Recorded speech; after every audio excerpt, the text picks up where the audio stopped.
The following program is brought to you in part by the film Backdoor Channels, The Price of Peace.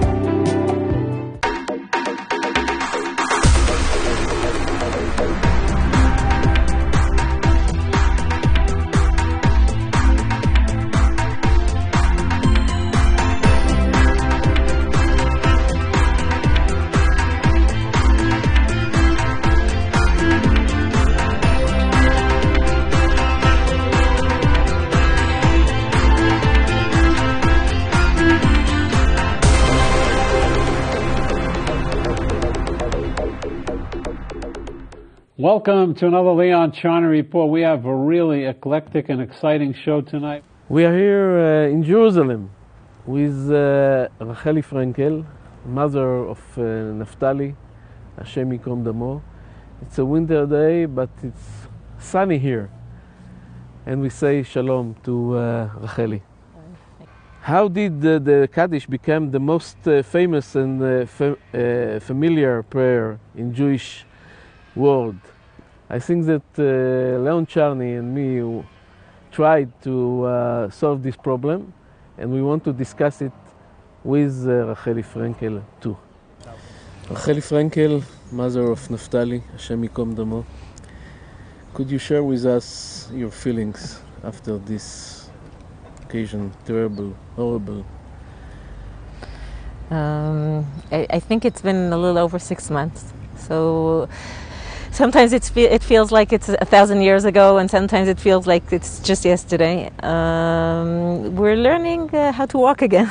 We're busy with our life. We're with work, with family, thank God, and it's learning again how to keep happy, how to live, how to remember, how to not suppress, to give room to the tragedy and to life itself and to the blessing we have. But you become a national symbol, and you have a say about what's going in the society here, in the security situation. I'm not sure. I still feel like a very private person. I'm not looking for any specific public place. I've been lucky enough to share an experience, a horrible experience, but to share it with the nation. People were unbelievable. They were so supportive, and they lived every minute with us. So you find yourself, it's real, it's an unbelievable situation, but I'm not looking to be a public figure. But the reactions came from all over the world. From all over the world, starting with all over the state of Israel.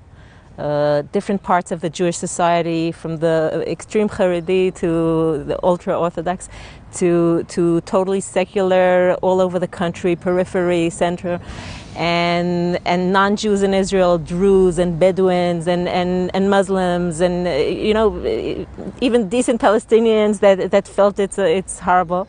And beyond that, all over the diaspora, Jews from all over the world were as if they're neighbors, as if they're close relatives, and they are.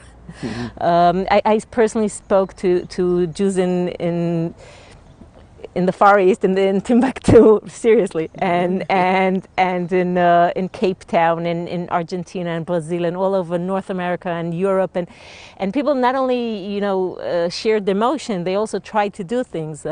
If they had any pull with parliament members, or Jews arranging for us to meet with the Pope. That was the next thing we were supposed to do if the boys weren't found on that day. The meeting in Geneva, speaking in front of the Human Rights Council.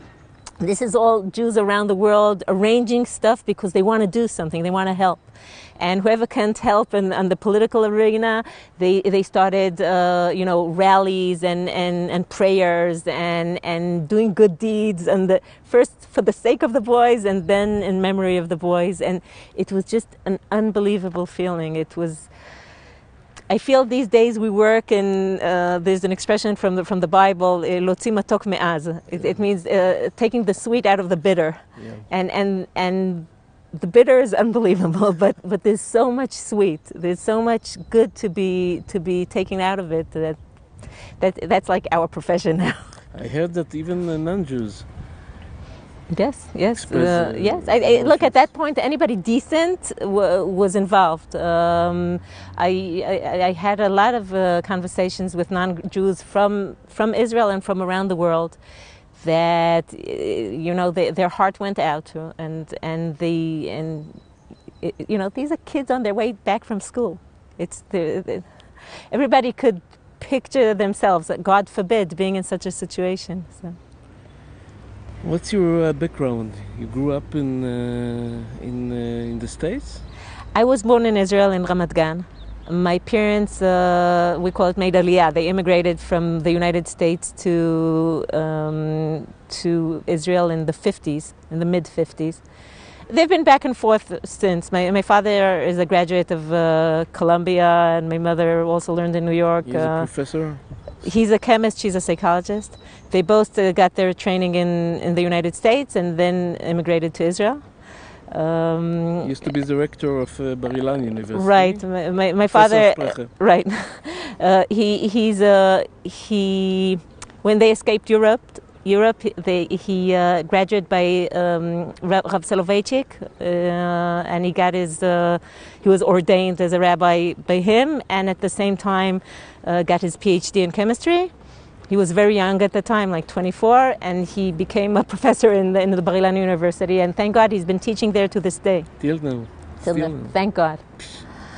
Unbelievable. And my mother's a psychologist, and people ask me about this Aliyah, moving to Israel. Supposedly we paid the ultimate price this summer for what they chose to do.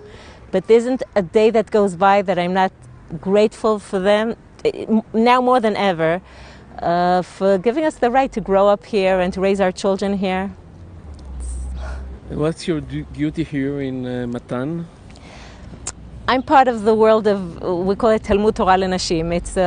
It's Orthodox women that over the last few decades, about 30 years, are regaining or making for themselves a room in places where traditionally only men dealt with. We learn Talmud, we learn Halakha, the Jewish law, and it's very Orthodox, it's slightly feminist, and we're there to learn Torah. It's feminist?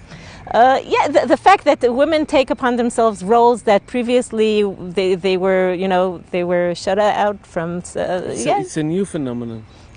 It's new, but as new as it's something that's been going on for 30 years. It's evolving, First it was Nechama Leibovitch taught, Sarah Schneer started teaching women almost a decade ago. In Krakow. Right. And what she describes before her time is women that don't learn anything. They're not educated. And then they from there on it evolved, and over the last few decades it went to more classic fields of Jewish study, namely Talmud and Jewish law. The recent development is over the last few years more and more women that are already learned in other fields of Jewish learning are now learning Jewish law. Let's give you the background to say the Kaddish in the funeral. It's not an usual act. The people listening to this are Americans. I don't think they will think it's so unusual. In Israel, it's still quite unusual. In the funeral, thank God I lived a very protected life, and I didn't remember that this issue of Kaddish is going to come up. And I had about a second and a half to when they called my husband to decide what to do. And it wasn't even a process. It was, for 12 years I've been teaching this topic of women and Kaddish, and it was just, okay, so go ahead and do what you preach. In America, there are many, many Orthodox communities that women say Kaddish. Definitely non-Orthodox communities, but even Orthodox communities. And it's not such a big deal. In Israel, socially, it was unaccepted. And more women are finding their place. I was just, lucky enough that it came in a very specific time where the hearts were open and and they weren't so critical, and what felt to me like a very private deed eventually got exposure, which I wasn't aware of. I wasn't aware of the cameras. I thought this is It was more emotionally. It wasn't even logical. emotionally. It was who I am. I'm Orthodox. I teach Torah. I know this specific topic, and it was a choice that at the time for me was a totally private choice. I wasn't. Look, when you sit in front of your son in your son's funeral, you're not really aware of how many people are there and how many cameras are there. I later learned that it got a lot of exposure, but I was totally in a very, very private place at that time. I gave you our book in Hebrew of the Kaddish. We wrote Leon Charney and me, and I want you to see the American. That's the English version. English. It came out in English first. Yeah. What do you think about this method, about this system we developed here, about the history of the Kaddish, about the general this prayer? To me, it's very interesting because as far as the legal system, Kaddish it's Kaddish on when you mourn, as the way we know it as a prayer for people that are mourning. It's not even a law. It's a custom. You know, we say not din but minhag. Yes. So supposedly it's not one of the major issues in Jewish law. Even in the laws of mourning, it's not supposed to be. When you learn the Shulchan Aruch, the original laws, it doesn't have it's hardly mentioned. But in the experience over the years, in the experience of mourners and dealing with loss, and within the community and within the religious act, it became such a significant thing that it's amazing. It's truly hard to explain. Actually, I'd like to hear from you what you think about it. I think it's become, instead of Shema Yisrael. Shema Yisrael was the symbol. Now Kaddish became. And it's interesting because Shema Yisrael to this day is a law. It's a din, right? And Kaddish, it's a minhag. It's as far as the legal status, it's not supposed to be so major, but it has a power of connecting you to generations of Jews that said this, and the power to pull you out of the house 3 times a day and connect you with a community that shares your pain, and the power to give you a tool that says, you know, this might be helping your beloved one in heaven, and you know, who knows, but it's a good feeling to do something, and the power of acceptance and over time, you know, if it's for a parent, it's usually 11 months. That's a period of time where the experience evolves. The Kaddish you say for the first week isn't similar to the one you say over the first month and the one you say in the end of the year. The whole experience of living with loss is something that has its its involvement, and you need your community, and you need to be active, and you need to feel that you have something to do about it. It's really this gap of the legal status and what it really did for people and how it connected them to the Jewish side of their pain. To me, it's really amazing. Even it's in Aramaic, which is it's not Israeli. Maybe because it's in Aramaic, you know, because it increased the mystery. We call the mystery of Kaddish. True. When I teach Kaddish, I usually need a translation to Hebrew in order to deal first with the text. And it's this is ironic. The place I found the translation is a place that on the web that attacks Jewish customs because it wants to show people, look, in the biggest time of your pain, you're saying, I accept and thank God and I bless God and you know the meaning of these words. And to me, it's ironic that I found the translation there, but still people connect to this. Maybe, you know, not when it's in their face, but the fact that it's mysterious, it's Aramaic helps, it softens it. But in a way, even if they're not totally accepting of that, it's a process that has a lot of wisdom to it.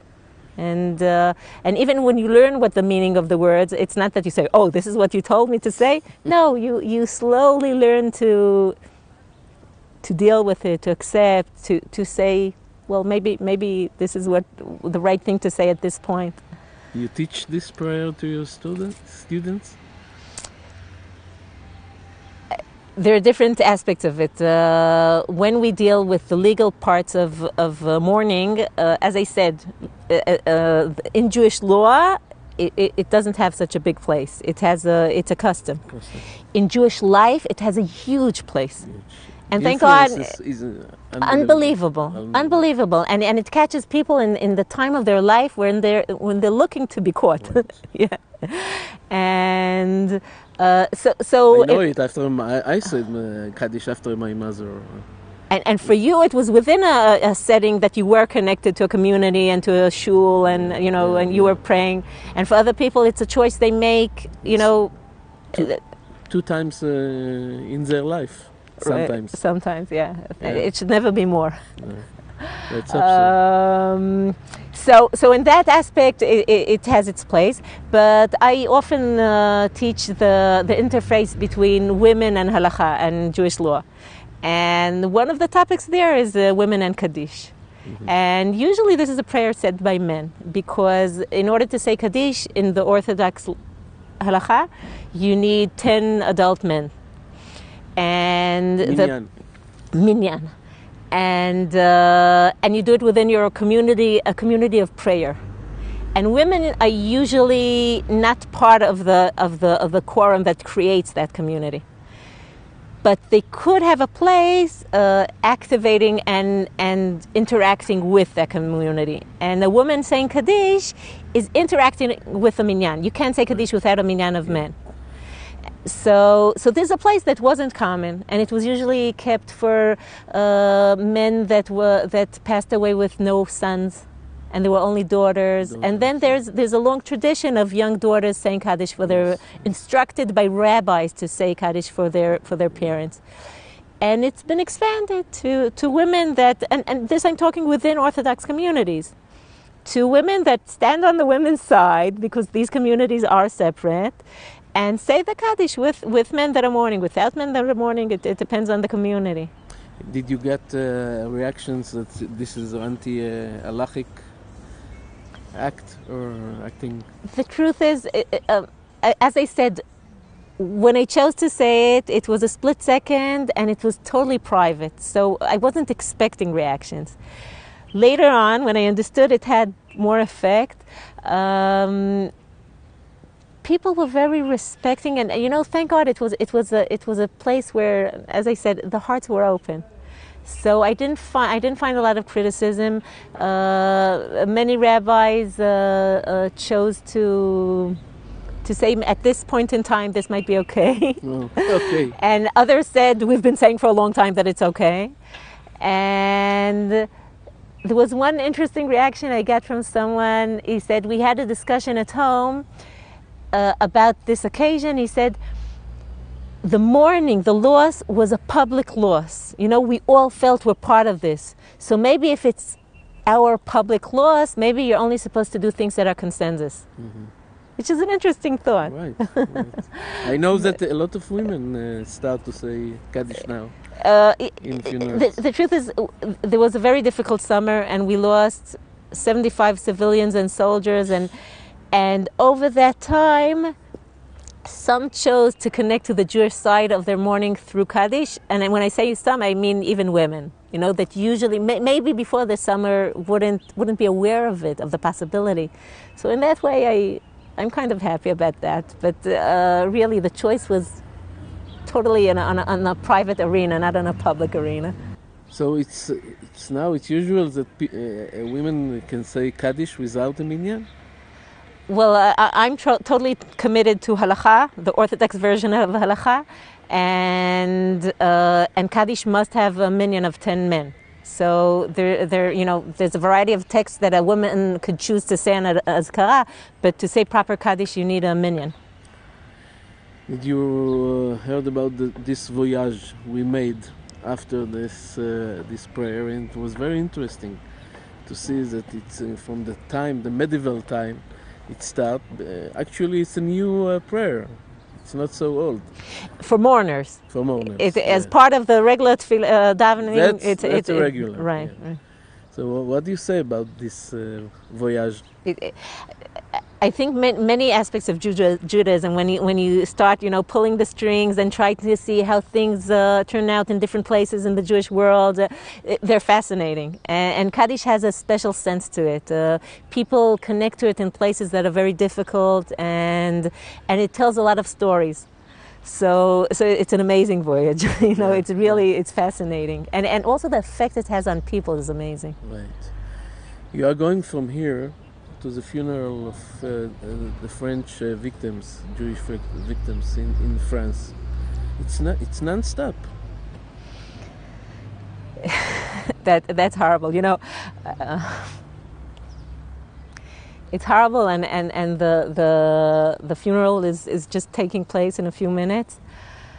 There's not so much I can say except that just like Kaddish connects you to everything that was generations of Jews going through this, something here is connecting us to Jews over generations that were murdered because they were Jews. And in this specific case, it's terror that hits not only Jews, it affects the life of the world.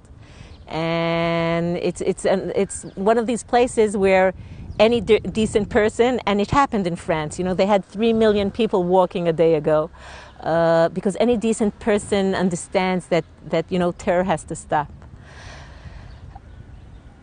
On a very personal level, I feel so connected to this tragedy, but it's the same thing. You're going there? Yeah. Why? First of all, because I feel so connected. I share this tragedy. A lot like a lot of people shared our story.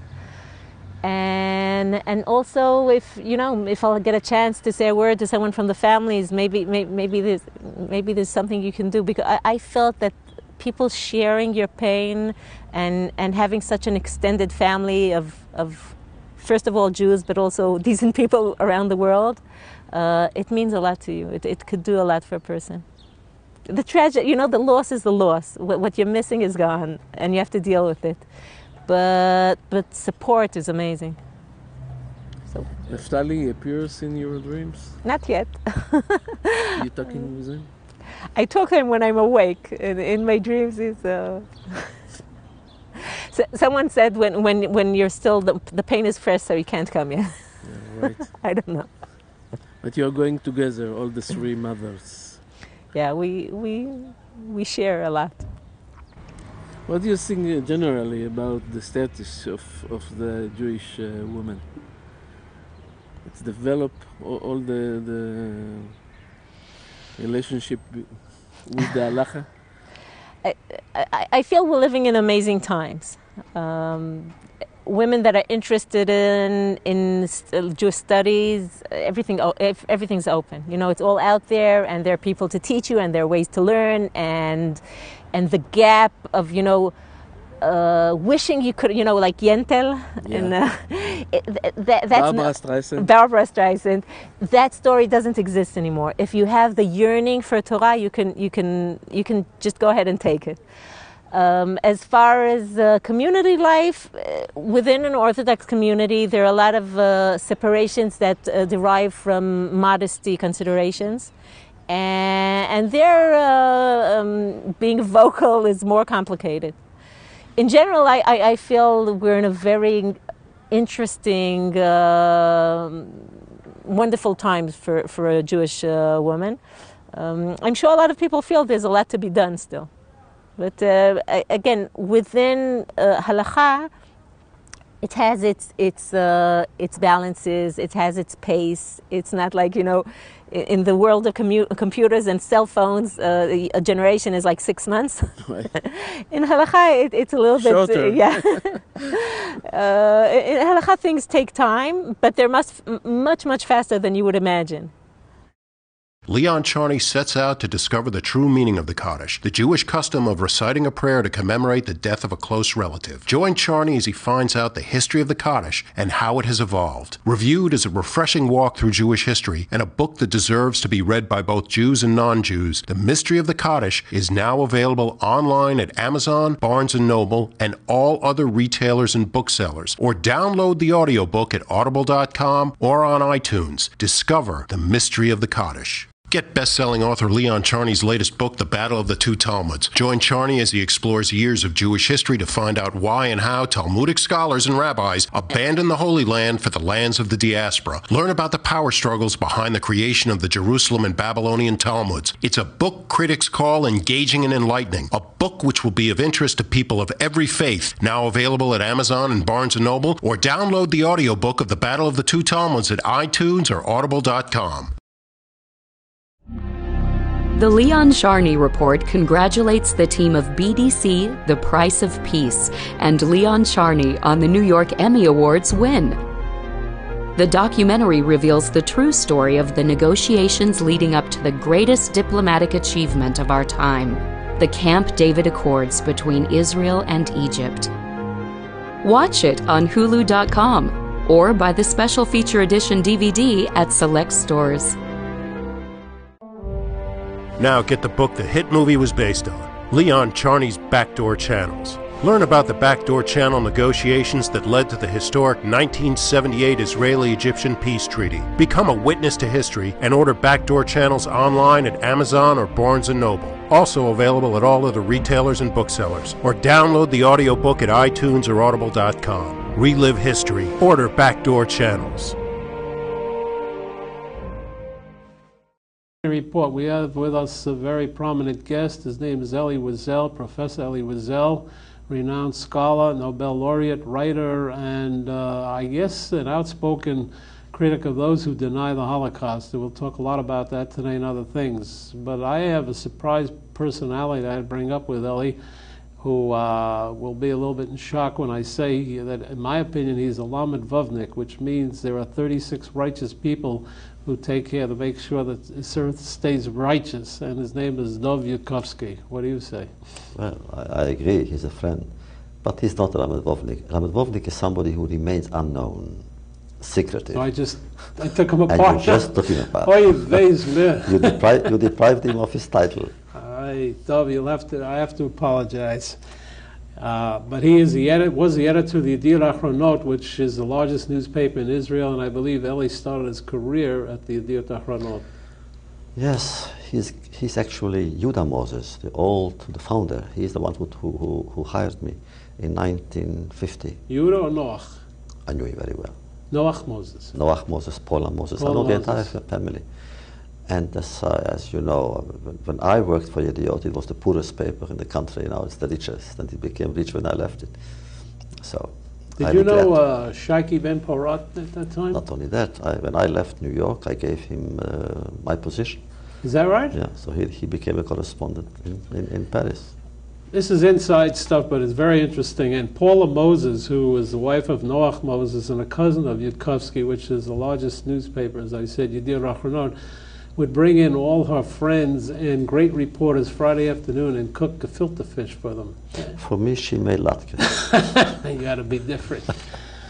Anyway, it's good to have a laugh, Elie, because the world doesn't look that exciting in terms of laughter today. What would you believe in your lifetime, a man like you who've seen the Holocaust, been through it, written about it, that you would see so much denial as is coming out, even from the mouths of presidents of sovereign countries like Iran? Well, I wouldn't have believed it. But what I would not have believed either is the way this man was received. He came to the United Nations as president, invited to the Council of Foreign Relations and to all kinds of other organizations, and I think it's a disgrace. This man, I was waging a campaign, I still wage this campaign. He should be declared persona non grata all over the world, simply to be excluded from any civilized society, because this man does not deserve to be accepted or welcomed anywhere. He is the #1 Holocaust denier in the world. And what does he say? He says, there was no Holocaust, but there will be one. And he even said, who is going to do it? He. He said he wants to destroy Israel. And this man was received by the Council of Foreign Relations. They wanted to give him a dinner. So I raised hell and they cancelled the dinner. So I had half a victory. But the other half is, they went on and they met him, and it was a disgrace. Does it bother you that some of the members of the council who are Jewish didn't come stronger into trying to make sure that he wasn't able to present himself? No, they were those that I know were strong, except I had an idea to organize a mass resignation of the Jewish members. But they said no, so we didn't do it. Also, they canceled the dinner, so it was a kind of... But the fact is, we should have... What is the strategic effect of that? Tell me. I mean, is it... Obviously, there are a lot of liberal Jews who think in freedom of the press and the Constitution, et cetera, and there are probably people who would disagree and say we should let them speak. Bring me philosophically what these people are thinking. And you know, probably if we study Germany, there may have been some people in 1929, 1930 who said Hitler was freely elected, so he should have had the right to speak. Where do you draw those lines and how do you stop them? First of all, is the Holocaust denial. I would never sit in the same room with somebody who was a Holocaust denier, and he is a Holocaust denier. Right. Second is the man who wants to destroy the state of Israel, which to me means to destroy the Jewish people. I would not give him the dignity of a debate. So where do you draw the line? That is the line.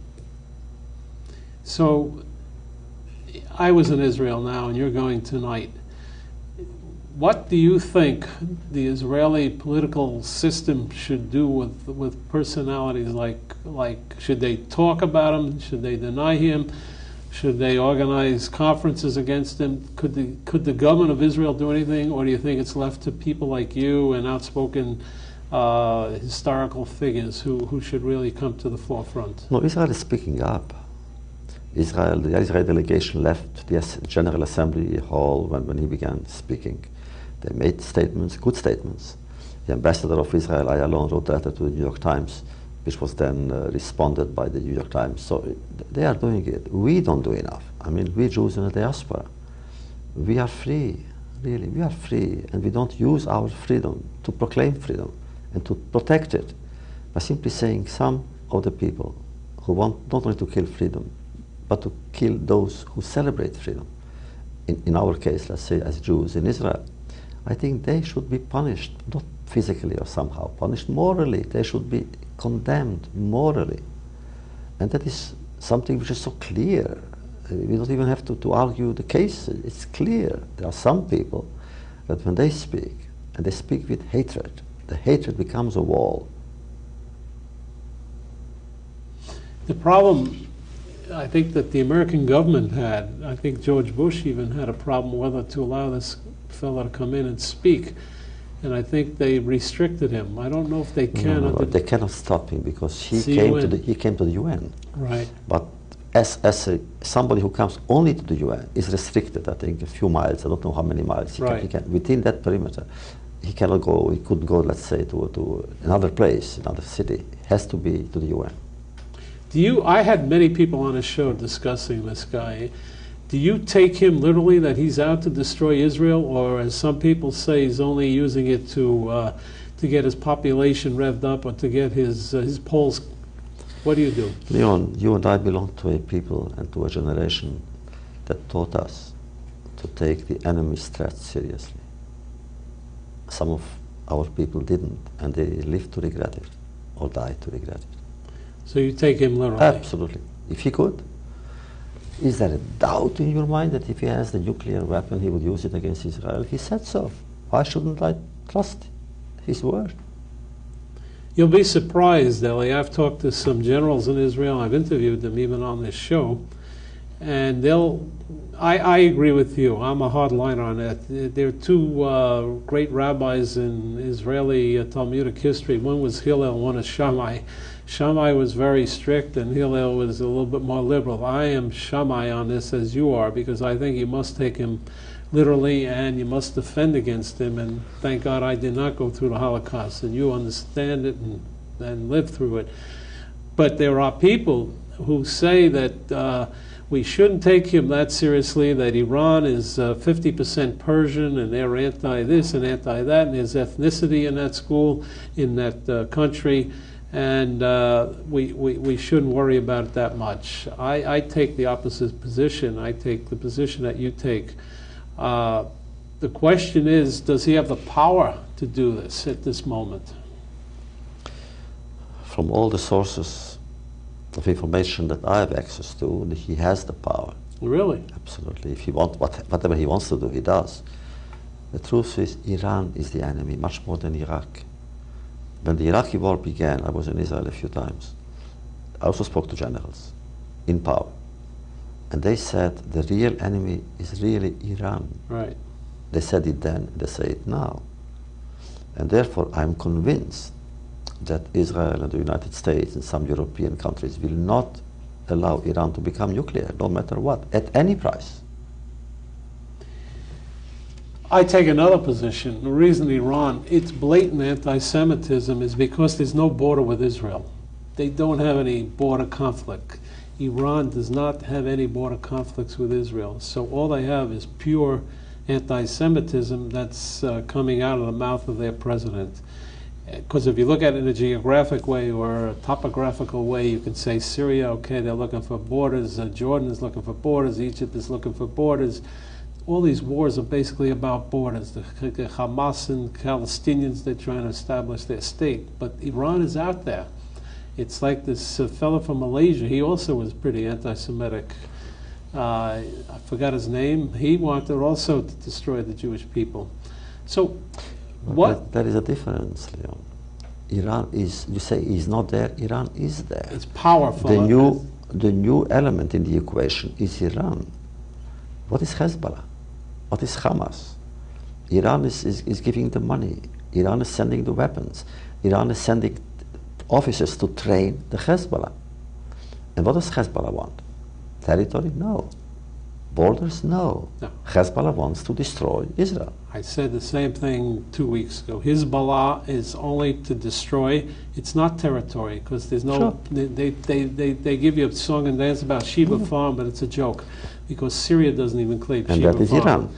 Right. Behind Hezbollah is I Iran. agree with you. Hezbollah is totally. I said it on the show. Totally anti-Semitism, and they're connected now with Hamas, so it's all one game. So the question is, you have convened in Petra a group of Nobel laureates to try and bring peace and humanity to this world. How is that working? It worked very well, really. It was actually an association between King Abdallah and myself, and my little foundation and his huge foundation did it technically and organically. It worked very well.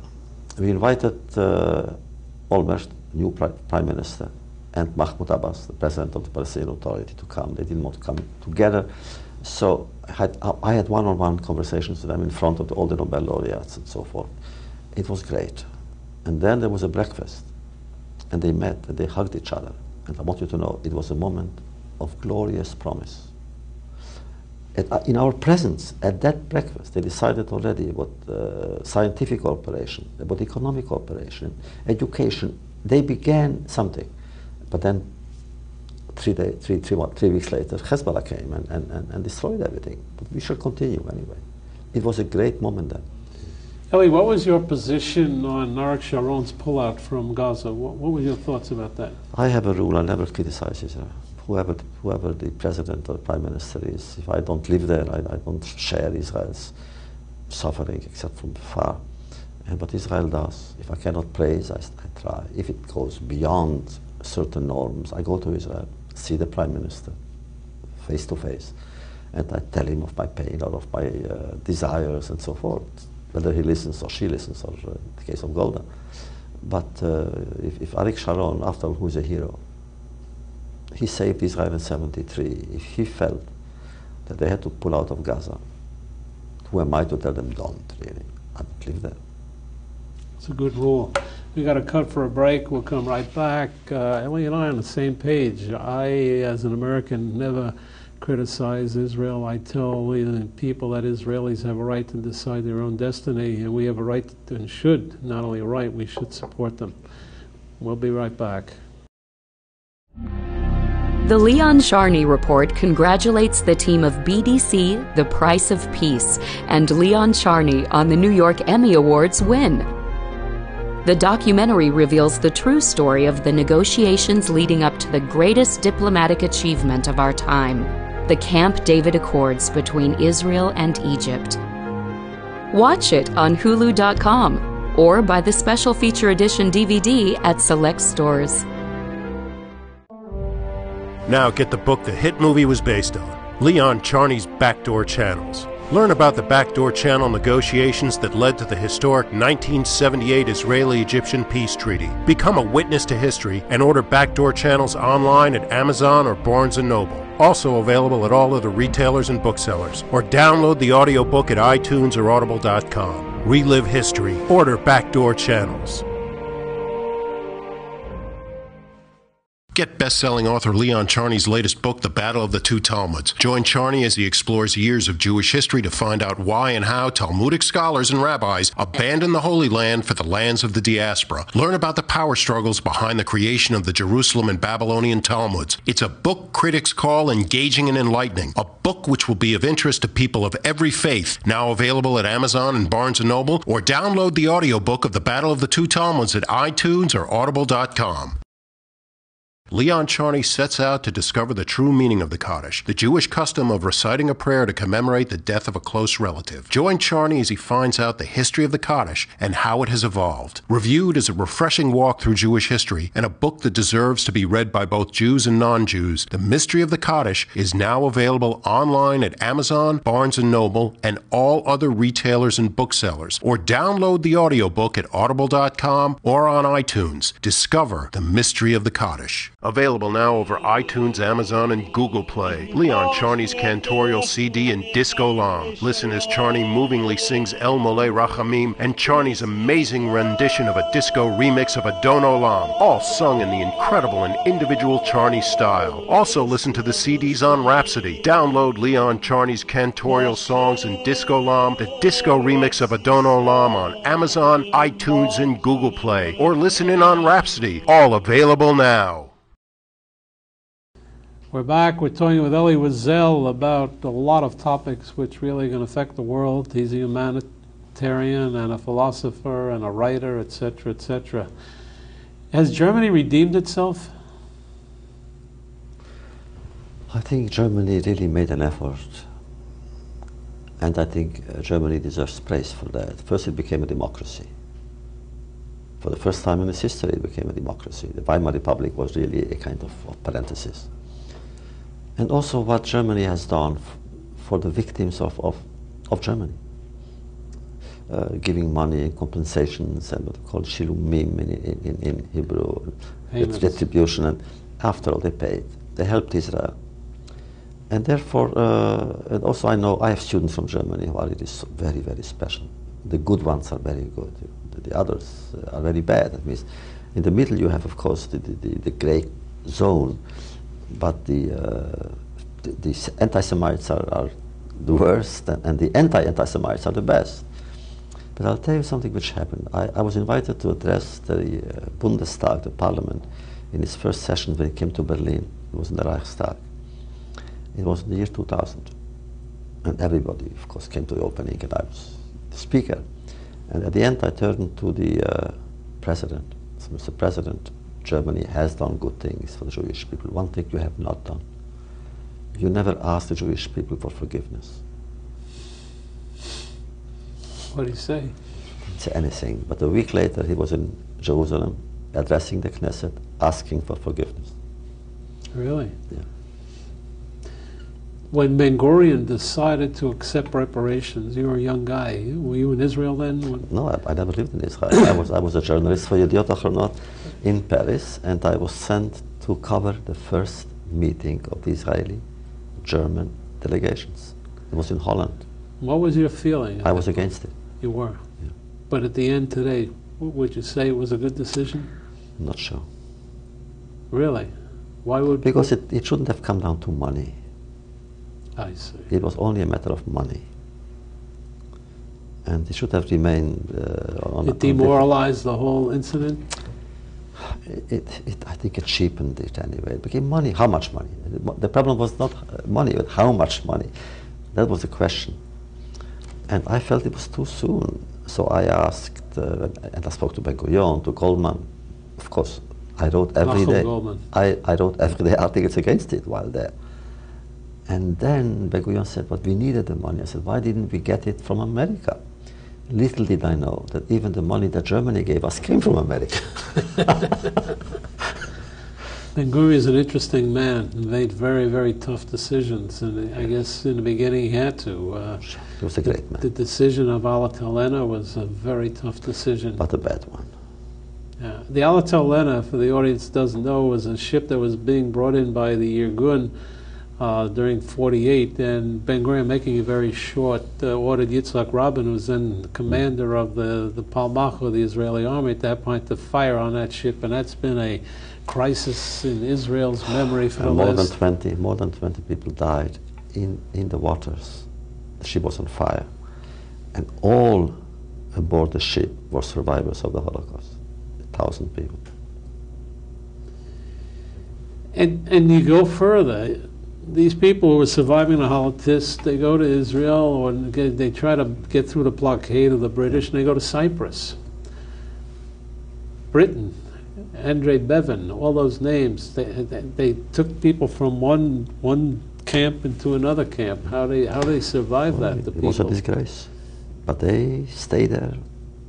But then immediately, the moment the state was proclaimed, immediately, the next step really for Ben-Gurion was first of all to give the army to defend the country, but then to bring in all of these refugees, and they came in. Elie, you were born in Poland? No, in Romania, Hungary, Transylvania. Pennsylvania. When my father was born, it was the Austro-Hungarian Empire. When I was born, it was Romania. When I left it, it was Hungary. Now it's Romania again. It's good music.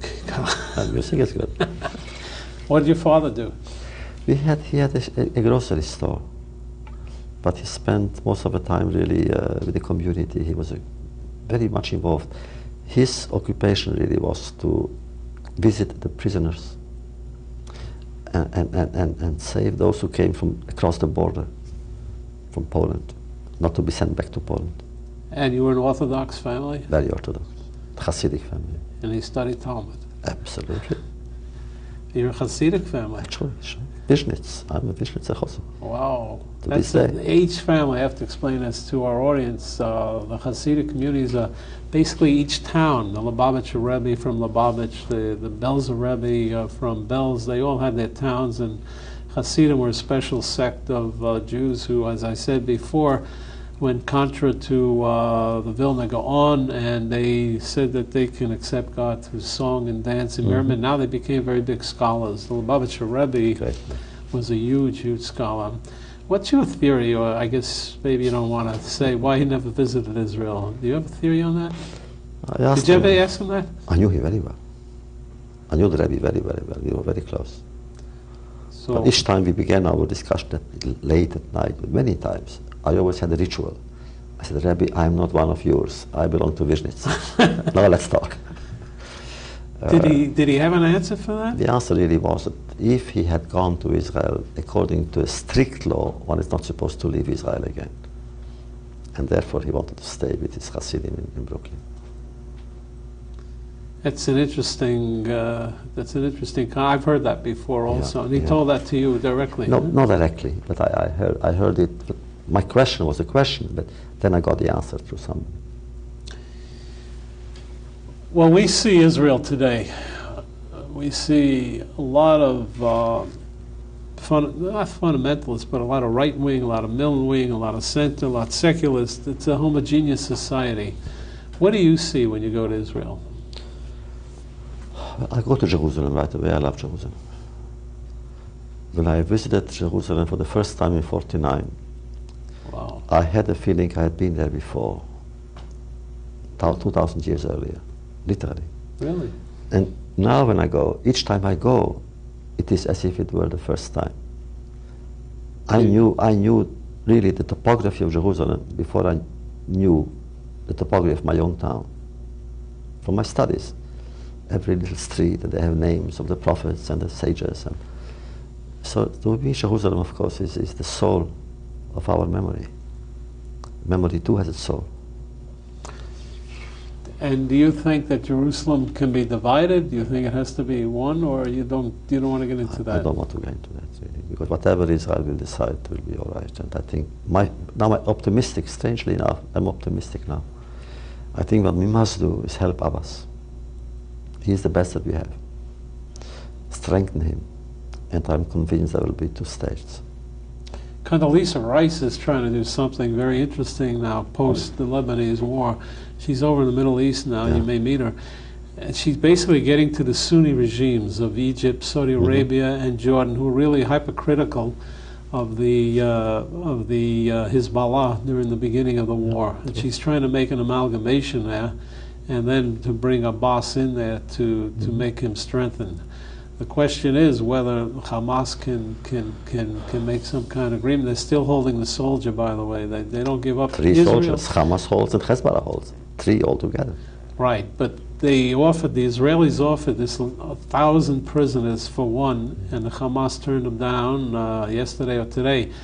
I represented a fellow named Rusty Lutz one time. Rusty Lutz was a super spy in Egypt in 1966. Yeah. Lutz. The horse, he had some, he was... He had a horse. He had a horse. He infiltrated the whole Egyptian cabinet. He was successful in pinpointing Asa Weitzman's great strike in '67 on the Air Force. And he wrote a book, The Champagne Spy, 5,000 for one. And Israel traded 5,000 for Rusty Lutz. And I got to tell you, he was a great spy. Looked very German. He was blonde. Yeah. He had a not Jewish wife, but he was one of the greatest spies in Israel's history. And you're right, he loved horses. Look at the memories we have here. It's I never met him, but I know about him. He was a fascinating guy, and cherubic and gregarious, phenomenal guy. I mean, there's certainly a movie. I mean, he infiltrated to the highest level. The Elie Egyptian Cohen in government. Syria. Elie Cohen. Syria. Elie Cohen. He got killed in Syria. He was a super spy in Syria, and he got killed. And still a lot of memorials for him in Israel. He almost became defense minister. I think Lutz would have been prime minister. I mean, this guy was unbelievable. He was great. Anyway, let me talk to you. Poland's president visited Israel about 3 weeks ago. I was in the country. And then I told you this remark about the Polish ambassador. He said that anti-Semitism is indigenous to our culture. Can Poland redeem itself, in your opinion? Oh, it could. Young people, there are some young intellectuals are very good. Courageous, yes. Michnik, who is the head of Gazeta Wyborcza, and Gieremek. These are young revolutionaries. Young, they are already in the 60s, I think. But, you know, the government of Poland today includes the Minister of Education, who belongs to an anti-Semitic group. Is that right? Absolutely. So much so that Israel is boycotting him. And it's a strange situation, because as Minister of Education, he deals with Auschwitz. The Yad Vashem boycotts him because he is an anti-Semite. Yad Vashem is the Remembrance Authority. The huge memorial to the Holocaust victims. You tell me, there's a lot of confusion about the Scandinavian countries during this World War II period. Denmark, Norway, and Scandinavia. I'm sure you've studied them. Mm-hmm. Were they anti or pro? Where were they? Denmark saved the Jews, most of the Jews, right? Norway, no, did not. But I just came from Norway months ago. I was there to open the museum. The museum, the Holocaust Museum, is situated in what used to be Quisling's home. And in the beginning I thought, oh no, not there. Then I thought, yes, there. He must turn in his grave every single day. Quisling, who was, you know, the epitome of collaboration, of fascist collaboration. When you say Quisling, it means traitor. Right. Quisling. So in Quisling's home, now there is a Holocaust Museum. Very Talmudic. And so we have Norway, Sweden.